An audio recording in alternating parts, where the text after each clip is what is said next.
இருக்கிற ஊழியர்கள் ஆண்டோடைய உன்னத பணி சேர்ந்த ஊழியர்களை அன்போடு வாழ்த்துகிறேன். அருமையான அன்பு பாஸ்டர் ஆண்ட்ரையாவை வாழ்த்துகிறேன். நம்முடைய தேசத்தில் ஒரு புதிய அரசாங்கம் அமைப்பதை குறித்து ஆண்டவருக்கு நன்றி செலுத்துகிறேன். எவ்வளோ ஆளுங்கட்சிகள் எதிர்கட்சிகள் எவ்வளோ பணம் கொடுத்தாலும் கோடிக்கணக்கான ரூபாய் செலவு பண்ணாலும் ஆனால் பணமே செலவு பண்ணாமல் ஆண்டோடைய அநாதி சித்தம் ராஜாக்களை மாற்றுகிறவர், சூழ்நிலையை மாற்றுகிறவர். எது அவர் செய்ய நினைத்தது ஒருபோதும் தடைபடாது. உனக்கு விரோதமாக உருவாக்கப்படும் எந்தவித ஆயுதமும் ஐக்கியாதே போகும். பொதுவாக அதுதான் இன்றைக்கி இந்தியாவில் பெரிய நான் கடந்த 3-4 நாட்களாக 4ஆம் தேதியிலேருந்து ஜெபிக்கிற ஜெபம். உம்மால முடியாத காரியம் உன்னை தொடுகிறவன் என் கண்மணியை, உனக்கு விரோதமாய் உருவாக்கப்படும் எந்தவித ஆயுதமும் உனக்கு ஒரு வழியாய் வருவார்கள், உனக்கு முன்பாக ஒருவனும் do not against you. யுத்தம் குதிரை யுத்த நாளுக்கு ஆயத்தப்படும், அவரால் முடியாத காரியம். இதெல்லாம் பைபிள் ப்ராக்டிக்கலாக இன்றைக்கி லைஃப்பில் பார்த்துட்டோம். ஆண்டவர் நினைக்கிறது என்ன பண்ணாது ஒரு காலமும். அவரால் எல்லாம் எவ்வளோ பயில்வான்கள், எவ்வளோ பிரைன், பயங்கரமான பிரைன். அப்படி போட்டு இப்படி போட்டு இப்படி போட்டு அப்படி போட்டு அப்படி போட்டு இப்படி போட்டு. ஆனால் ஆண்டவர் நினைத்தது ஒரு காலம் தடைபடாது. நிச்சயமாக என்ன ஆகும்? உன்னை நம்ம ஜெபிக்கிற ஜெபம் அதுதான் ஆண்டவர் உனக்கு நன்மை செய்திருக்கிறார். பொதுவாக நான் 4ஆம் தேதியிலேருந்து ஒரு பெரிய மகிழ்ச்சி எனக்கு என்னென்னா, கடவுள் பெரியவர். இந்த பைபிள் இன்றைக்கும் பேசுது. M17 ஃப்ளைட்டில் அமெரிக்காக்காரங்க போகிறாங்க. 2 ஃப்ளைட்டு. வேர்ல்டில் யார்ட்டையுமே அந்த ஃப்ளைட் இல்லை. ஒரே ஒரு பைலட் மட்டும் தான் ஓட்டுவார். போயிட்டு நினச்ச இடத்த அழிச்சிட்டு வந்துடுவாங்க. போவாங்க, அவங்க என்ன நினைக்கிறாங்களோ அதை முடிச்சுட்டு வந்துடுவாங்க. ரொம்ப பயங்கர வேல்யூபிள் ஃப்ளைட் அது. அந்த ஃப்ளைட்டில் போயிட்டு அழிச்சிட்டாங்க. அழிச்சிட்டு ரிட்டர்ன் ஆகுறாங்க. ஒரு பெரிய திருப்தி. நம்ம அவங்கள என்ன பண்ணிட்டோம், இனிமேல் அவங்கள என்ன பண்ண முடியாது, நம்மளை அவங்க தொட முடியாதுன்னு அவங்க அப்படி ஒரு, அதாவது ஆகானுக்கும் மொர்தேகாய்க்கும் உள்ள வித்தியாசம். மொர்தேகாய் ஒழுங்காக ஒரு நின்று தோத்திரம் சொல்லியிருந்தால் எழுந்துன்னு இருந்தால் பிரச்சனையே இல்லை, போய்கிட்டே இருந்திருக்கும் கப்பல். ஆனால் அந்த மொர்தேகாய் என்ன பண்ணுறாரு, ஹூ ஆர் யூ, நான் யார்? அப்போஸ்தலர் 22:3 சொல்ல, நான் யூதன், தர்சு பட்டணத்தில் பிறந்தவன், கமாலிய பாதத்தில் படித்தவன், எபிரேயர், பக்தி வைராக்கியத்தின்படி பெருமை யூதனுக்கு. யாருக்கு? பாஸ்டர்னா ஒயிட்ட நோய் போட்டோன்னா சில பெருமை வந்துடுதுல அங்கங்கே, அந்த பெருமை தான் அங்கே வந்துடுச்சு. அதனால தான் பிரச்சனை. அந்த பிரச்சனையோடு வர்றப்போ தான் அவன் திரும்ப அடிக்கிறான்.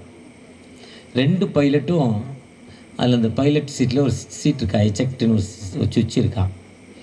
ஆபத்து வந்தோடனே சுவிட்சை அமுக்க மட்டும் போதுமா, அது உள்ள பாராசூட் இருக்கான். இப்போ இன்றைக்கி காரில் 80 கிலோமீட்டர்ஸ் போய் இடித்தா அந்த கார்லேருந்து தப்பிக்கிறதுக்கு இந்த என்ன பேக், அது ஏர் பேக்.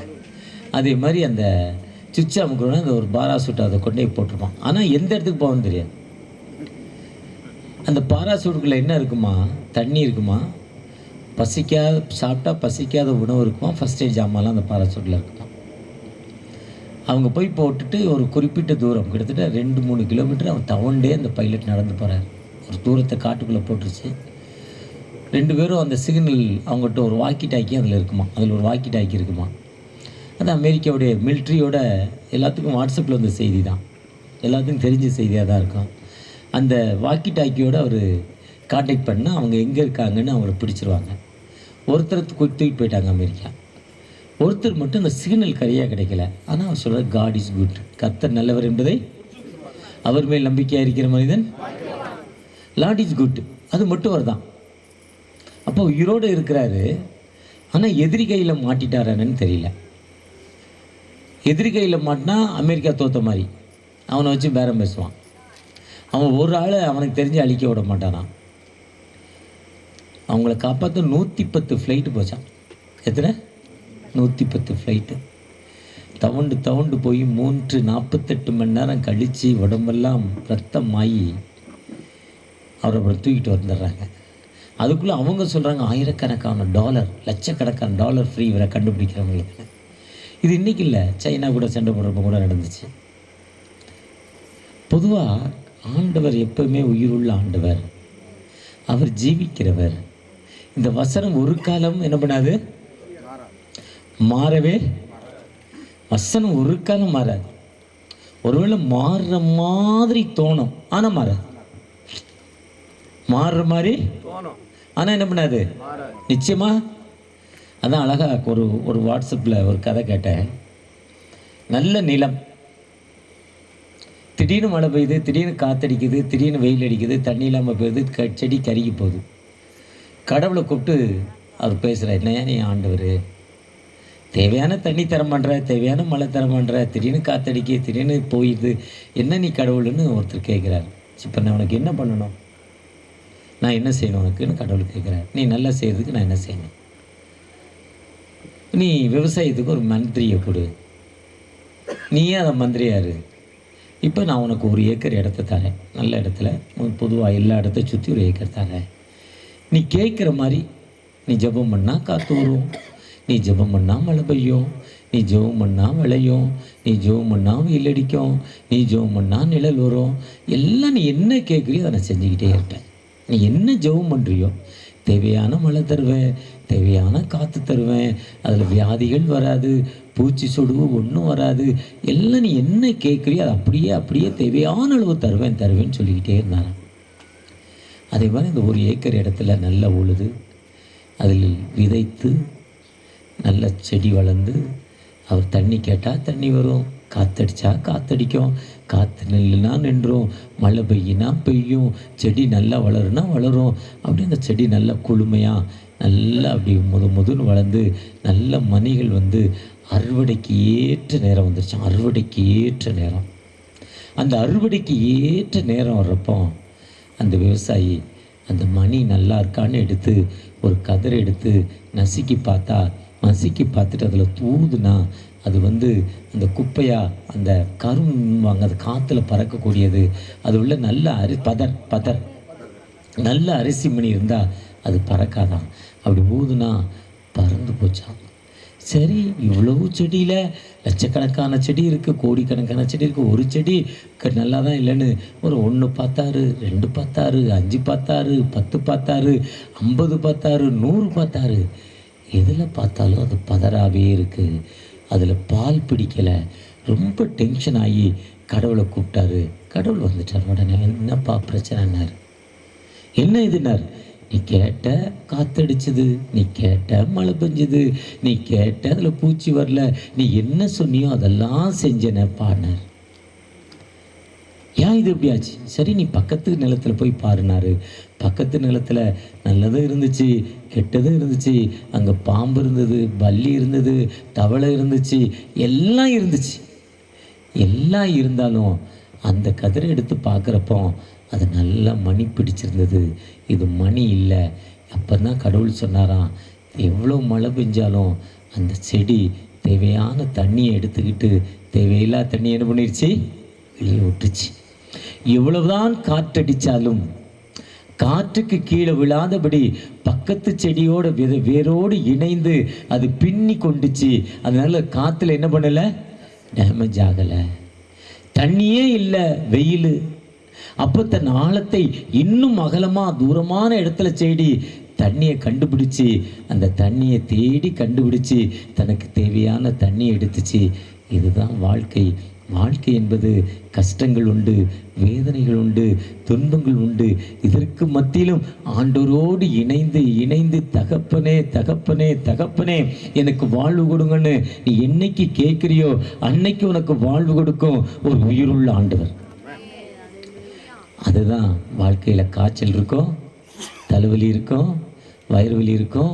வீடு கட்ட ஆரம்பித்து கிட்டத்தட்ட 4 வருஷமாக கட்டுறாருன்னு நினைக்கிறேன். 4 வருஷமாக கட்டுறார். ஃபவுண்டேஷன் போடுறப்ப நீ கூப்பிட்டு வந்தார், சீலிங் போடுறப்ப நீ கூப்பிட்டு வந்தார். பொதுவாக 4 வருஷமாக அப்படி தூர பார்வை, இப்படி ஒரு வீடு கட்டணும்னு ஜெபித்து ஜெபித்து ஜெபித்து ஜெபித்து. அதுதாங்க வாழ்க்கை. வாழ்க்கை என்பது எடுத்த உடனே பெரிய ஆளாயிட முடியாதுங்க. கஷ்டம் இல்லாமல் ஏன் இந்த கடவுள் எனக்கு இவ்வளோ கஷ்டங்கிறது இல்லை. ஆண்டவர் நமக்கு நன்மை செய்கிற ஆண்டவர். அந்த ஆண்டவர்கிட்ட நம்ம எப்படிப்பட்ட மக்களாய் வந்திருக்கிறோம். வெறுமையான பாத்திரம் நான் வெறுத்து தள்ளாமலே பாத்திரம் நான் வெறுத்து தள்ளாமலே நிரம்பி வழியும் பாத்திரமாய் விளங்க செய்கிறேன். வேதத்தில் காணும் பாத்திரமெல்லாம் இயேசுவை நோக்கிடுவே. எதையும் காணும் பாத்திரமெல்லாம் இன்னித்து போற்றிடுவே. கோயவனே கோயவனே படைப்பின் காரணரே, களிமண்ணான என்னையுமே கண்ணோக்கி பார்த்திடுவே. பொதுவா வாழ்க்கை என்பதே பிரச்சனை. அந்த பிரச்சனையின் மத்தியில் தான் நாம் கடந்து போக வேண்டும். ஏன்னா வீட்டை கட்டிப்பார், கல்யாணம் பண்ணிப்பார். வீடு கட்டுறதும் சாதாரண வேலை இல்லை, கல்யாணம் பண்ணுறதும் சாதாரண வேலை இல்லை. கடைசி நேரம் வரைக்கும் கூட ஒரு ஆளுக்கு ஸ்லீப் ஆகிடும் கார்டு கொடுக்காம. கடைசி நேரத்தில் ஏதோ ஒரு பொருள் வாங்காமல் தேடிடும். ஒரு ஹேர்பின் பழனியில் ஒருத்தர் கடை வச்சுருந்தார். என்னுடைய ஏஜென்ட் இப்போ அரியலூரில் இருக்கார். எல்லாம் வச்சுருப்பான். அங்கே கல்யாணத்துக்கு ஒரே ஒரு ஹேர்பின் இருக்காது. கடைக்கு போகிறோன்னா கிடைக்கும், ஊசி கிடைக்கும். ஆனால் ₹1 பொருள் 30 ரூபான்னு.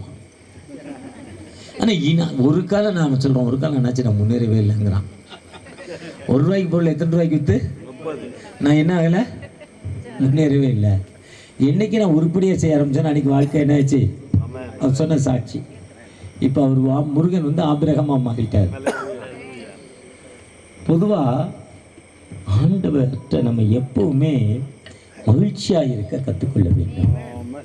எப்படிப்பட்ட மகிழ்ச்சினா, ஒரு டாக்டர் லண்டன் டு அமெரிக்கா, இல்லை அமெரிக்கா டு லண்டன் கப்பலில் போய்கிட்டு இருக்கிறார். ஒரு பெரிய டாக்டர், 65 வயது. அந்த 65 வயதில் டாக்டர் போகிறப்போ ஒரு எண்ணம், நம்ம டாக்டர்னு யார்ட்டையும் சொல்லக்கூடாது. ஃப்ளைட்டு, கப்பல், பஸ்ஸில் டாக்டர்னு சொன்னால் யாராவது ஒருத்தர் ஓசியில் தலைவலிக்கு கால் வலிக்குன்னு ஓசிலே வைத்தியம் கேட்பாங்க. சும்மா ஏதோ ஒன்று பிளேட் போட்டுக்கிட்டே இருப்பாங்கன்னு டாக்டர்னு சொல்லக்கூடாதுன்னு ஒரு ட்ராவல் பண்ண ஆரம்பிக்கிறார். கப்பல் பயணம் என்பது குறைந்தது 10 நாள், 1 வாரம். இங்கேருந்து அந்தமான் போக 3 நாள் ஆகுது. ஃப்ளைட்டில் 1.25 மணி நேரத்தில் போயிடுறோம். அந்தமானுக்கு கப்பலில் தான் போனோம். அப்படி அவர் அந்த கப்பல் பயணத்தை மேற்கொள்கிறப்போ ஒரு கப்பல்ஸ், வயது கிட்டத்தட்ட 45 வயது அவருக்கு இருக்கும். ஒரு மனைவி, இருவரும் துருன்னு இவரையே பார்த்து கொண்டிருக்காங்க. அவரையே பார்த்துக்கிட்டே இருக்காங்க. 10 நாளாக அவரை பார்க்குறாங்க. ஆனால் இவர் கண்டுக்கவே இல்லை. இவர் நான் டாக்டர்னு சொல்லவும் இல்லை, கண்டுக்கவே இல்லை. அவங்களே பார்த்துக்கிட்டே இருக்காங்க. ஆனால் இவர் அவங்க பார்க்குறத கவனிக்காத மாதிரியே இருக்கிறார். இப்போ கப்பல் பயணம் முடிஞ்சிட்டு முடிகிறப்போ இறங்க போகிற நேரத்தில் அந்த மனைவி ஒரு இடிக்குது. அந்த ஆளை இடிச்சுக்கிட்டே, போய் பேசியா இறங்க போகிறோம், போய் பேசியான்னு அவர் போய், ஐயா நீங்கள் ஒரு டாக்டர் தானேன்னு கேட்குறாரு. ஆமாம், என்ன உங்களுக்கு தெரியுதா? இவர் அவன் பார்க்குறப்ப ஏதோ எங்கேயோ பார்த்துருக்கோன்னு திங்க் பண்ணுறாரு. எனக்கு தெரியலையேப்பாங்கிறார். 28 ஆண்டுகளுக்கு முன்னால் நீங்கள் என்னை பார்த்துருக்கீங்க, ஞாபகம் இருக்கா? தெரியலையா? ஞாபகம் இல்லை. 28 ஆண்டுகளுக்கு முன்னாடி நடந்த சம்பவம் எனக்கு ஞாபகம் இல்லைன்னு சொல்கிறார். திரும்பவும் 28 ஆண்டுகளுக்கு முன்னால் ஒரு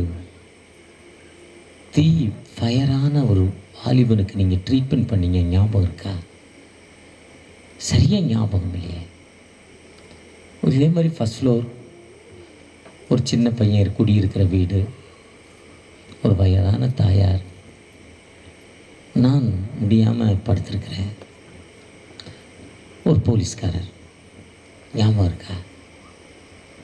அப்போ சொல்கிறார், கிட்டத்தட்ட ஞாபகம் வருது. அப்போ திங்க் பண்ணி பார்க்குறாரு. 28 ஆண்டுகளுக்கு முன்னால் ஒரு எஸ்ஐ, ஒரு ஆய்வாளர், சப் இன்ஸ்பெக்டர் இவர் வீட்டுக்கு வர்றார். டாக்டர் இருக்கீங்களா? இருக்கேன். அப்போ இவ்வளோ பெரிய டாக்டர் இல்லை. யாராவது கூப்பிட மாட்டாங்களா? காசு ஒரு 100 ரூபா கிடைக்காதா, 200 ரூபா கிடைக்காதா? ஒரு பெரிய டாக்டருக்கு மிஞ்சி பண்ணால் ஒரு நாளைக்கு 10,000 ரூபா 15,000 ரூபா சம்பாதிக்கிறாங்க. அதுக்கு மேலே பெரிய வருமானம் இல்லை. ஒரு மாதத்துக்கு மிஞ்சி பண்ணால் 30 லட்சத்துக்குள்ளே தான் சம்பாதிக்கிறாங்க பெரிய டாக்டர்ஸ். அதுவும் 26 22 மணி நேரம் 20 மணி நேரம் வேலை செய்யணும். ஒரு ஆப்ரேஷன்னா 8 மணி நேரம் 9 மணி நேரம் சாப்பிடாமல் நிற்க வேண்டியது இருக்குது. என்னுடைய பிள்ளைகள் டாக்டர்ஸ் ஆப்ரேஷன் பண்ணுறாங்க. அந்த ஆப்ரேஷன் முடிகிற வரையும் அவங்க சாப்பிட்றதில்ல, தண்ணி குடிக்கிறதில்ல, ஒன்றுக்கு இருக்க போகிறதில்ல, கக்கா இருக்க போகிறதில்ல, திரும்பி பார்க்கறதில்ல, யாரையும் ஆப்ரேஷன் தேட்டருக்குள்ளே விடுறதில்ல. அவங்க அதே அந்த சிந்தனையிலே இருக்காங்க, சரியாக இருக்கா, சக்ஸஸ் இருக்கா. ஆனால் அவ்வளோ டென்ஷனான வாழ்க்கை டாக்டர் வாழ்க்கை. என் பிள்ளைகள் 4 பேரும் டாக்டராக இருக்காங்க. அதே மாதிரி அவருக்கு ஞாபகம் வருது, ஒரு இன்ஸ்பெக்டர் வராரு. ஐயா இதே மாதிரி வாங்க, அவசரமாக வாங்கணுன்னு அந்த டாக்டருடைய அந்த ஃபஸ்ட் எய்ட் பாக்ஸ் எடுத்துக்கிட்டு அந்த இன்ஸ்பெக்டரே தன்னுடைய காரில் கூட்டிகிட்டு வராரு. கூட்டிகிட்டு அப்புறம் ஃபஸ்ட் ஃப்ளோரில் மேலே ஏறுறாங்க. மேலே ஏறினா ஒரு வயதான தாயார் பக்கத்தில் நிற்கிறாங்க. அந்த தாயார் பெரிய சொந்தம் இல்லை யாருக்கு, அந்த பையனுக்கு தெரியல. அந்த ஃபேஸ் சொந்த அம்மாவாக இருந்தால், சொந்த அத்தையாக இருந்தால், சொந்த மாமியாக இருந்தால் எப்படி அழும்? ஒரு தீயில் அடிப்பட்ட பையனை டெட் பாடியை படுக்க வச்சுருக்கு. அந்த நேரத்தில் அது எப்படி அழும்? அழாதே. இந்த அம்மா அழலை. ஒரு ஹவுஸ் ஓனர் தூரமாக நிற்கிது, அப்படி ஏக்கத்தோடையே நிற்கிது. ஏக்கத்தோடய ஒரு செத்து போனால் என்ன பண்ணுறது, இதுக்கு போலீஸ் கேஸ் ஆகிடும்னு அந்த அம்மா நினச்சிக்கிட்டே நிற்கிது. அப்போ டாக்டர் வர்றாரு, பார்க்குறாரு. பார்த்துட்டு என்ன நடந்ததுங்கிறாரு. என்ன நடந்ததுன்னு கேட்டு யாருமே சொல்ல தெரியல. அவனுக்கு ஃபஸ்ட் எய்ட் பண்ணுறாரு. ஃபஸ்ட் எய்ட் பண்ணுறப்போ அவன் சில மணித்துளிகளில் பிரிய வேண்டிய உயிர் அவனுக்குள்ளே திரும்ப வருது. திரும்ப வந்த பிறகு டாக்டர் கேட்குறாரு என்ன நடந்ததுங்கிறார். ஊரில் வயதான பெற்றோருக்கு ஒரே மகன், கிராமம், உண்ண உணவில்லை, செலவு பண்ண காசு இல்லை, வேலை இல்லை. வேலை இல்லாத நேரத்தில் சென்னையில் அவங்க மாமா இருக்காங்க, லாயராக இருக்காங்க. அவங்ககிட்ட போய் எப்படியாவது பிழைச்சிக்கொண்டு என்னை அனுப்பி விட்றாங்க. கடனை வாங்கி பஸ்ஸுக்கு டிக்கெட் கொடுத்து என்னை அனுப்பி விட்றாங்க. அந்த கடனை வாங்கி பஸ்ஸுக்கு டிக்கெட் வாங்கி உள்ளே போகிறேன். உள்ளே போனோடனே மாமா கூட வேலை செய்கிறேன். மாமா கூட வேலை செய்கிறப்போ அந்த என்னுடைய வாலிப வயது 18 வயது 20 வயது, வாலிப வயதில் உலக பிரகாரமாக இருக்கிற கெட்ட பழக்கங்கள் அத்தனையும் வந்துருச்சு. அப்போ ரேஸ் விளையாட்டில் என்னை நான் ஈடுபடுத்தி கொண்டேன். ரேஸ் விளையாட்டில் ஈடுபடுத்தி கொள்கிறப்போ என்னுடைய மாமா பைக்குள்ளேருந்து $7, 7 பவுன்ஸ், 20 ஜல்லி, அது இங்கிலாந்துடைய பணம் பவுன்ஸு. அந்த பவுன்ஸ் இந்த மேற்கு ஐரோப்பிய நாடுகளுடைய பணம். இந்த ஜெர்மன், ஸ்காட்லாந்து, ஸ்வீஸு, இங்கிலாந்து இவங்களுடைய பணம் தான் பவுன்ஸு. அது டாலரை விட வேல்யூ அதிகம். 7 பவுன்ஸும் 20 ஜல்லியும் எடுத்து நான் ரேஸில் விளையாண்டேன். மாமாவுக்கு திருப்பி கொடுத்துடலான்னா மாமாவுக்கு திருப்பி கொடுக்க முடியாத நிலைமை.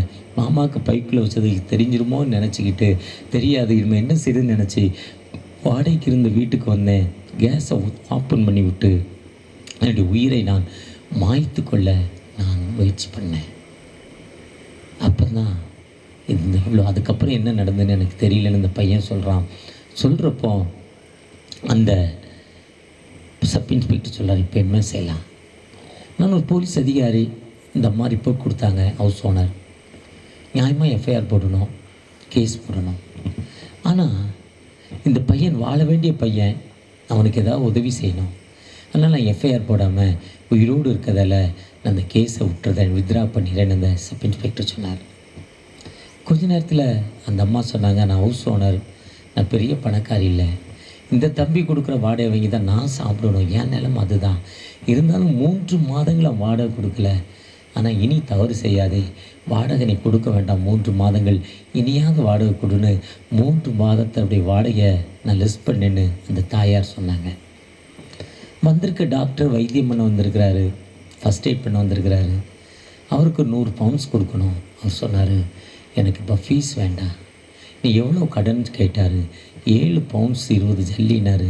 அவர் பேட்ஸை திறந்து 7 பவுண்ட்ஸு 20 ஜல்லியை கொடுத்து இனிமாத வாழ்க்கையில் நீ உண்மையாக இருன்னு எனக்கு சொல்லி அந்த நீங்கள் கொடுத்த அந்த 7 பவுண்ட்ஸ் 7 பவுண்ட்ஸு கொண்டு போய் என்னுடைய மாமா பையில் வச்சுட்டு அதுக்கப்புறம் வாழ்க்கையில் முன்னேறும்னு நினச்சேன். மாமா கூட லாயராக ஒழுங்காக ப்ராக்டிஸ் பண்ணேன். இன்றைக்கி சமூகத்தில் ஒரு உயர்ந்த அந்தஸ்தில் அந்த 7 பவுண்ட்ஸ் $20 என்னை உயர்த்திருக்குங்க. நீங்கள் என் வாழ்க்கையில் மறக்க முடியாத நபர்னார். இதுதான் ஆண்டவர். ஆண்டவர் எப்போவுமே ஆண்டவர் சொல்ல, என்னை நோக்கி கூப்பிடு, நீ அறியாதும் மெட்டாதுமான பெரிய காரியங்கள் உனக்கு செய்வேன் என்று சொல்கிறார். கூப்பிடுகிற எளியவனுக்கும் உதவியற்ற திக்கற்றுக்குன்னு சொல்கிறார். கூப்பிட்ட நாளிலே நான் உனக்கு உத்தரவு கொடுத்துன்னு சொல்கிறாரு. நம்ம ஆண்டவரை நோக்கி எப்போ கால் பண்ணுறோமோ அப்போ நமக்கு கொடுக்கும் ஆண்டவர். கேளுங்கள் தரப்படும், தட்டுங்கள் திறக்கப்படும், கேட்கிற எவனும் பெற்றுக்கொள்கிறார். ஏன்னா அவர் நமக்கு நன்மை செய்யும் ஆண்டவர்.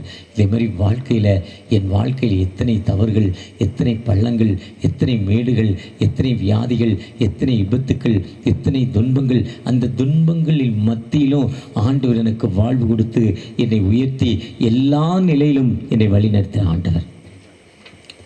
அதுதான் யோவான் 8ஆம் அதிகாரம் 45ஆம் வசனத்தை நாங்கள் திறந்த உடனே எனக்கு வாசித்தேன். கொஞ்சம் வித்தியாசமாக இருந்தது இந்த வசனம்.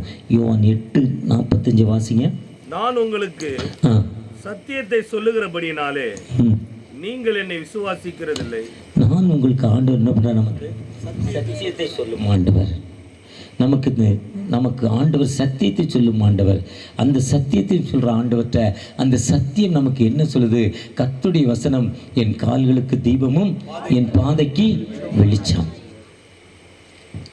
நாம் எவ்வளவோ கஷ்டங்கள், வேதனையின் மத்தியில், துன்பங்களின் மத்தியில் இப்போ நிறைய பேர் பாஸ்டர்ஸ் தான் வந்திருக்கோம். சபை மக்கள் ஈவனாக பாஸ்டர்ஸ் வந்திருக்கோம். ஆனால் எவ்வளோ கஷ்டங்கள், எவ்வளோ வேதனைகள், துன்பங்கள் மத்தியில் அந்த மரண படுக்கையிலும் நமக்கு உதவி செய்து அவர் கை கொடுத்து நம்மை தூக்கி வாழ்வு கொடுத்து, நான் உலகத்திற்கு ஒளி, உங்களுக்கும் ஒளியாக இருக்கிறேன். எந்த மனுஷனையும் பிரகாசிக்கிற ஒளியை அந்த மெய்யான, எந்த மனுஷனையும் பிரகாசிக்கிற ஒளியை அந்த மெய்யான ஒளி. ஒருவேளை அந்த ஆண்டவற்றை நம்ம இப்படிப்பட்ட மக்களாய் காணப்படுகிறோம். அந்த ஆண்டவற்றை நம்ம எல்லா நிலையிலும் சரியான மக்களாய். நான் நடந்து வந்த பாதை 66 ஆண்டுகள். எனக்கு 66 வயது நடந்துக்கிட்டு இருக்கு. சரியாக 66. செப்டம்பர் 5 வந்து 67 ஆகும். சர்டிஃபிகேட் படி டிசம்பர் 17ன்னா 67 ஆகும். 1959 எனக்கு சர்டிஃபிகேட் போட்டிருக்கு. என்னுடைய ஞானஸ்தான சர்டிஃபிகேட்டில் 5/9/1960 இருக்கு ஞானஸ்தான சர்டிஃபிகேட்டில். ஆனால் ஒரிஜினல் டேட்டு தெரியாது. ஒரிஜினல் தெரிகிற அளவுக்கு அம்மா படிக்கலை.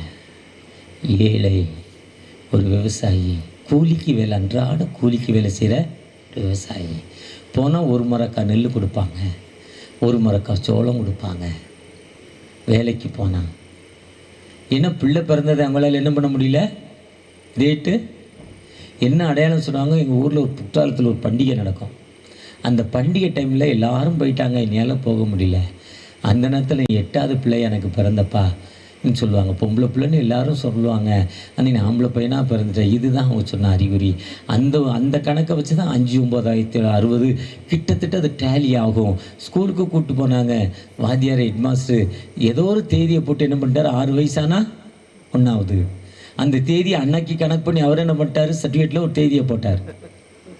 இன்றைக்கி பிறந்த உடனே பக்கத்தில் இருக்க கார்பரேஷன் ஆஃபீஸில் என்ன பண்ணணும், பேரோடு எழுதி கொடுக்கணும். அப்போ தான் பெர்த் சர்டிஃபிகேட்டு பிறக்கிறதுக்கு 3 மாதம் முன்னாலே கார்பரேஷன் ஆஃபீஸில், கார்பரேஷன் ஹாஸ்பிட்டலில் போய் என்ன பண்ணணும், ரெஜிஸ்டர் பண்ணணும். இன்றைக்கி அவ்வளவு கட்டுப்பாடான வேலை வந்துருச்சு. ஆனால் அன்னைக்கு அப்படி கட்டுப்பாடான வேலை இல்லை. அப்படி ஒன்றுமே தெரியாமல் கை நாட்டா உணவு இல்லாமல் அந்த கஷ்டத்தின் மத்தியிலும் இன்னைக்கு ஆண்டவர் உயர்த்திருக்கிறான்னா ஆண்டவர் எனக்கு நன்மை. அவருடைய டெடிக்கேஷனுக்கு வர முடியல. எதுக்கும் எங்கேயோ அவசரமாக போயிட்டேன். போகலான்னு பார்த்தா இன்றைக்கி 3 ப்ரோக்ராம் வந்துருச்சு. இன்றைக்கி கூட 2 ப்ரோக்ராம். இன்றைக்கி 2 ப்ரோக்ராம். ஒரு கல்யாணம், முக்கியமான கல்யாணம். ஆனால் கேன்சல் பண்ணிட்டேன். நேற்று ஒரு ஏழை பாஸ்டர் என் கூட ரொம்ப நாளாக ஒரு சின்ன தம்பி மனாஸ், அவன் பையனுக்கும் ரொம்ப ஏழை, அவளுடைய பொண்ணுக்கும் கல்யாணம் ஃபிக்ஸ் பண்ண டேட்லேருந்து சொல்லிக்கிட்டே இருக்கிறாங்க, ஐயா ஐயா ஐயான்னு. ஆனால் கல்யாணத்துக்கு போக முடியல, வர முடியாதுன்ட்டேன். ஃபங்க்ஷனில் போய் அந்த பிள்ளைங்களுக்கு ஒரு ஜோம் பண்ணிட்டு வந்தேன். பொதுவாக ஆண்டவர் இன்றைக்கி அந்தளவுக்கு நம்ம இன்றைக்கி நான் வர்றேங்கிறதுக்கு ஒரு மீட்டிங்கை ரெடி பண்ணி எல்லாத்துக்கும் உணவும், என்ன உணவு, பிரியாணி ரெடி பண்ணிட்டார். இப்போ ஆண்டவர் நம்ம எவ்வளவு நமக்கு நன்மை செய்திருக்கிறார்.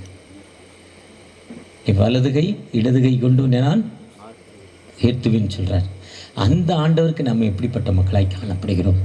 அந்த ஆண்டவருக்கு நன்றியுள்ள மக்களாய், கர்த்தர் எனக்கு செய்த நன்மைகளுக்கு அந்த ஆண்டவருக்கு நம்ம நன்றியுள்ள மக்களாய் காணப்படுகிறோமா?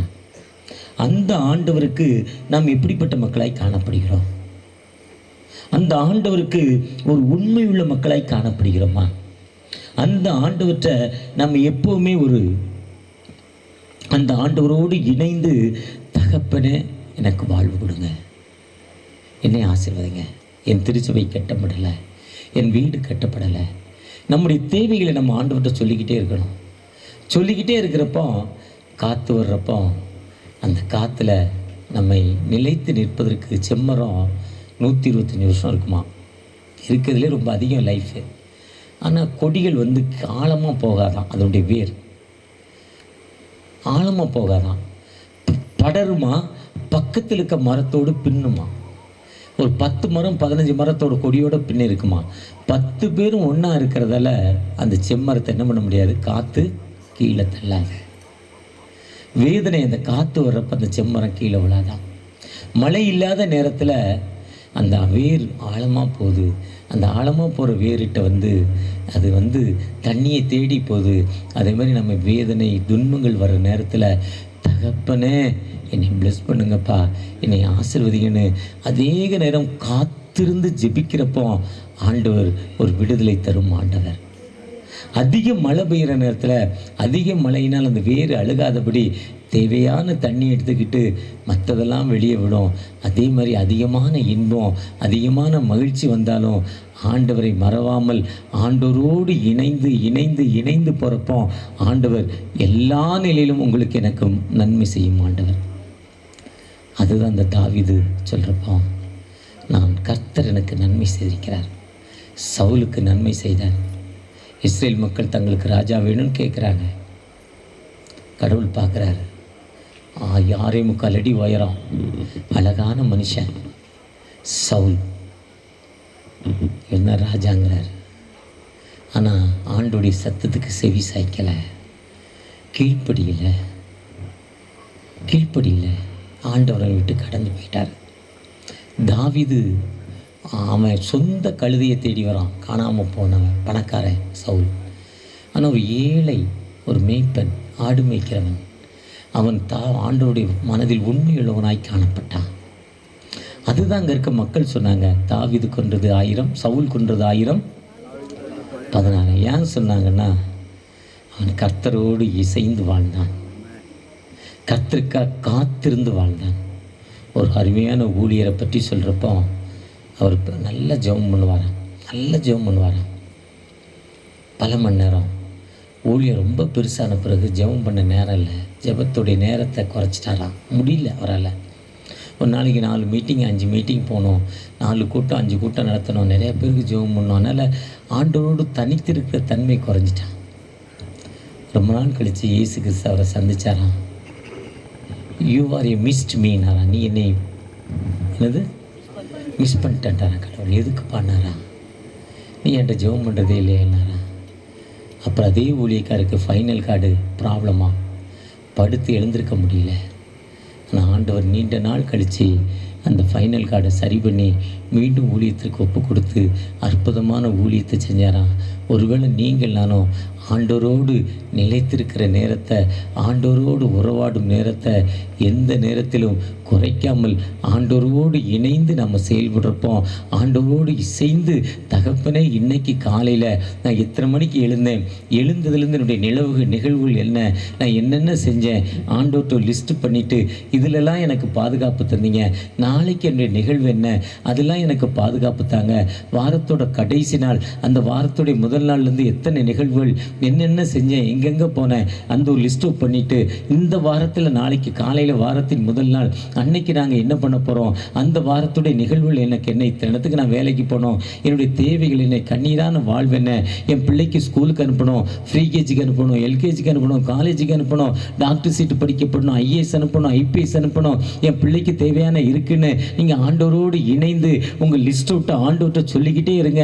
ஆண்டவர் அதே காலத்தில் நேர்த்தியாய் செய்யும் ஆண்டவர், ஒரு காலங்களை மறக்காத ஆண்டவர். எப்படி ஒரு சாதாரண ஒரு ஊழியத்திற்கு காசிமேட்லேருந்து திருக்கண்டலத்துக்கு வந்து இங்கு ஊழியத்தை ஆரம்பித்து இந்த பகுதியில் கிட்டத்தட்ட ஒரு 200-300 பாஸ்டர்களுக்கு நல்ல அறிமுகமாய் இந்த இடத்துல ஒரு அழகான வீட்டை தந்திருக்கிறார்னா முதலீடு ஒன்றுமே இல்லை. ஒன்லி ப்ரேயர், நம்பிக்கை, ஃபெய்த் ப்ரேயர், விசுவாசம் நம்பிக்கை, இது 2 தான். ஜெபத்தோடு கடந்து சென்றதால் நல்ல ஒரு துணைவியார் நல்லதொரு பிள்ளைகள், நல்லதொரு வாழ்வு.